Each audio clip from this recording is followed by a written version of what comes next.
जी बिल्कुल, हिन वक़्तु मां मौजूदु आहियां वार्ड नंबर 16 जे पोलिंग स्टेशन से। वोट कास्ट करण वारो अमल जेको आहे उहो शुरू थी चुको आहे। ॻाल्हि करूं ज़िले जैकबाबाद जी, त ज़िलो जैकबाबाद 10 लख खां वधीक जी आबादी रखंदड़ ज़िलो आहे, जंहिंमें टोटल वोटर्स जी तादाद जेकी आहे उहा 5,58,626 मर्द ऐं औरत मिलाए करे।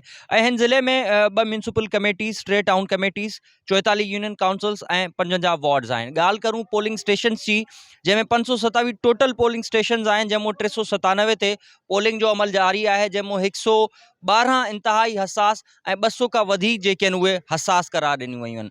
ॻाल्हि कयूं असां टोटल सीट जूं, त 358 टोटल सीट्स आहिनि, जंहिं ते 976 जेके आहिनि उहे टोटल कैंडिडेट्स आहिनि, जंहिंमां 140 कैंडिडेट जेके आहिनि उहे अनअपोज़ थी विया आहिनि ऐं 800 खां वधीक में मुक़ाबिलो जारी आहे।